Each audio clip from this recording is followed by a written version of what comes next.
Hey guys, welcome to E school and college.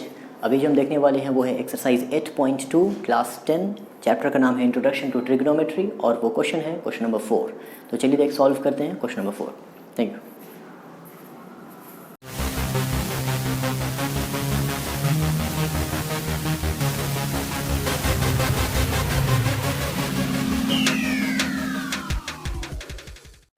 तो चलिए guys देख लेते हैं क्वेश्चन नंबर 4 जो कि लास्ट क्वेश्चन है 8.2 का। यहाँ है true or false. State whether the following are true or false and justify your answer. ठीक है, आपके अपने आंसर को भी जस्टिफाई करना है, यानी कि जस्टिफिकेशन देना है। उसके बाद आपको बताना है ट्रू है या फॉल्स है।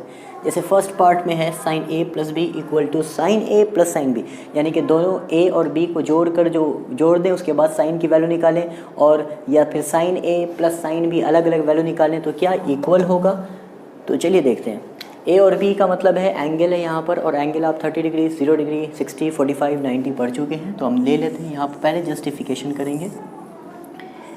यहाँ है आपका जस्टिफिकेशन आपको जस्टिफाई करना है। यहाँ कह रहा है जस्टिफाई योर आंसर। तो पहला पार्ट को जस्टिफिकेशन, फर्स्ट को हम जस्टिफाई कर रहे हैं। क्या कह रहा है, तो जस्टिफिकेशन के लिए पहले हम LHS ले लेते हैं। फर्स्ट, यहाँ फर्स्ट का जस्टिफिकेशन कर रहे हैं। ठीक है, LHS ले लेते हैं। LHS क्या है, साइन ए प्लस बी। ठीक है, LHS लेने से पहले चलिए पहले LHS ले लेते हैं। साइन ए प्लस बी ले लिया, उसके बाद let A equal to 30 degree और बी इक्वल टू 60 डिग्री। ये क्यों लिया, क्योंकि आपको ए की वैल्यू पता है, 30 डिग्री की भी वैल्यू पता है और 60 डिग्री की वैल्यू भी पता है, क्योंकि आपको यहाँ पर पुट करके चेक करना है। इन दोनों को आप ऐड कर देंगे तो ऐड करने के बाद 90 डिग्री आएगा, वो भी आपको वैल्यू मालूम है। तो देखिए sine 30 degree plus 60 degree, 30 degree plus 60 degree equal to क्या हो जाएगा, साइन 90 डिग्री। साइन 90 डिग्री की वैल्यू कितनी होती है, 1। ये 1 आ गया। ठीक है, अब RHS देख लेते हैं। RHS में क्या दिया हुआ है, sine A plus sine B, sign A plus sine B. Sign ए का मतलब क्या है, ए की जगह पर हमने क्या लिखा था, 30 degree, sine 30 degree plus sine B. B की जगह पर क्या लिया, 60 डिग्री, 60 डिग्री। ठीक है, तो साइन 30 डिग्री की वैल्यू होती है 1/2 और साइन 60 डिग्री की वैल्यू होती है √3/2। ये क्या हो जाएगा, 2 और 2 कैल्शियम हो जाएगा 2, ये हो जाएगा 1 प्लस √3। √3 की वैल्यू 1.73 होती है, तो 1 प्लस 1.73 डिवाइडेड बाई 2।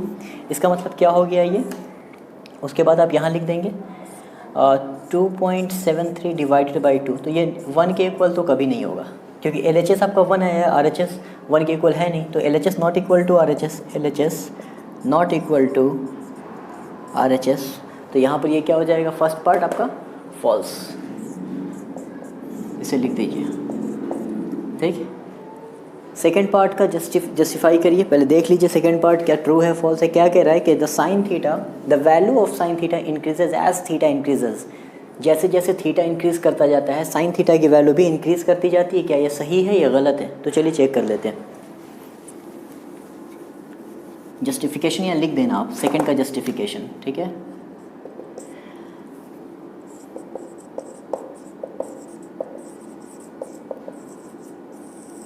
जस्टिफिकेशन। ठीक, अब देखिए इसको देखने से पहले आपको यहाँ ये बनाना पड़ेगा, value of theta increasing order में आपको बनाना पड़ेगा। देखिए एंगल थीटा, अब आपको साइन थीटा की वैल्यू लिखनी है। तो थीटा में अगर थीटा इंक्रीज़ करे, थीटा इंक्रीज़ का मतलब ये है कि मान लीजिए थीटा जो है आपका वो है 0 डिग्री।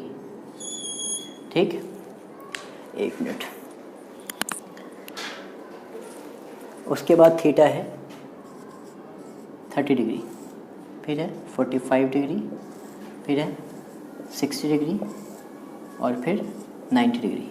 देखिए साइन थीटा में 0 डिग्री, साइन 0 डिग्री की वैल्यू 0 होती है, साइन 30 की वैल्यू 1/2, साइन 45 की 1/√2, साइन 60 की √3/2, साइन 90 की 1।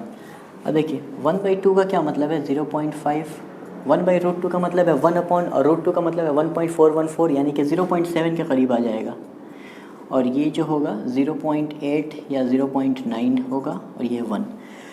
तो आप यहाँ देखें कि जैसे जैसे थीटा की वैल्यू इंक्रीज़ हो रही है 0 से 30, 30 से 45, 40 से 60, 90, उसी तरह साइन थीटा की वैल्यू भी बढ़ती चली जा रही है 0, 0.5, 0.7, 0.8 और 0.9 और ये 1, 0 से लेकर 1 तक हो गया। जैसे थीटा की वैल्यू बढ़ रही है साइन थीटा की वैल्यू भी इंक्रीज़ कर रही है। तो ये क्या है?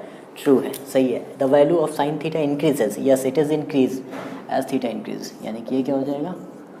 ट्रू। ठीक, अब the value of cos theta increases as theta increases, same question है, बस ट्रिग्नोमेट्रिक रेशियोज जो है साइन थीटा की जगह पर कॉस थीटा की वैल्यू, कॉस थीटा को इस्तेमाल किया गया। तो जैसे साइन थीटा की वैल्यू थीटा इंक्रीज़ कर रहा है, साइन थीटा की वैल्यू इंक्रीज़ करती है, क्या उसी तरह कॉस थीटा की वैल्यू भी इंक्रीज़ करती है? देख लेते हैं।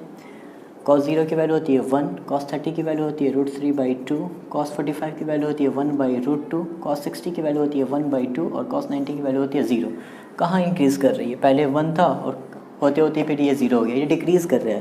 क्योंकि आपको ये पता है ना, √3/2 की वैल्यू कितनी थी? 0.8 और 0.9, या 0.8 या 0.9, या फिर 1/√2 की वैल्यू है 0.7 के करीब और ये है 0.5। तो 1 के बाद और कम हो गया 0.9 या 0.8, उसके और कम हो गया 0.7, उससे और कम हो गया 0.5, फिर 0 हो गया, डिक्रीज़ हो गया। तो ये तो कह रहा है कि थीटा की वैल्यू अगर इंक्रीज़ कर रहे हैं तो कॉस थीटा की वैल्यू इंक्रीज़ करती है, तो ये फॉल्स हो गया ना। ये आपका जस्टिफिकेशन नीचे रहा, उसके बाद ये हो गया। अब देखिए, sine theta equal to cos theta for all values of theta, क्या सारी थीटा की वैल्यू के लिए, सारी थीटा की वैल्यू यानी कि आपका बस यहाँ पर 5 ही थीटा की वैल्यू आपको याद है और पढ़ना भी है, तो क्या सारी थीटा की वैल्यू यानी कि पाँचों थीटा की वैल्यू के लिए sine theta equal to cos theta है? 0 डिग्री के लिए देख लेते हैं, साइन थीटा 0 है और कॉस थीटा 1 है।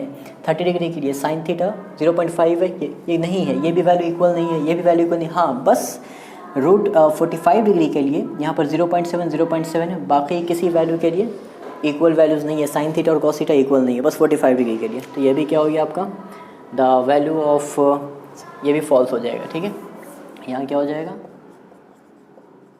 फॉल्स। ठीक, देखिए फिफ्थ पार्ट में ये कह रहा है कि cot A is not defined for A equal to 0, cot A is not defined for A equal to 0, मतलब A आपका रेफरेंस एंगल है, अगर A की जगह 0 हो यानी कि cot 0 डिग्री नॉट डिफाइन है। तो आपको पता है कि cot 0 डिग्री की वैल्यू नॉट डिफाइन होती है, तो डायरेक्ट लिख दीजिए ट्रू, जो हमने यहाँ लिखा है ट्रू।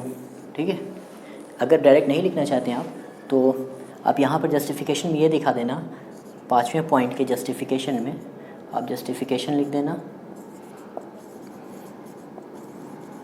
उसमें ये दिखाना है tan 0 डिग्री इक्वल टू क्या होता है? 0, इसका मतलब 0/1 होता है, इसके नीचे 1 है।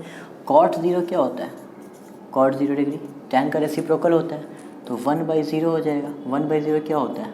नॉट डिफाइंड, यानी कि डिनोमिनेटर में अगर आपका 0 है तो ये डिवाइड नहीं हो सकता, तो यहाँ पर लिख देंगे इसे ट्रू। ठीक है, तो सही, अभी के लिए इतना ही। नेक्स्ट वीडियो में नेक्स्ट एक्सरसाइज अब होगी 8.3, क्योंकि 8.2 सॉल्व ही हो चुका है। Thank you so much.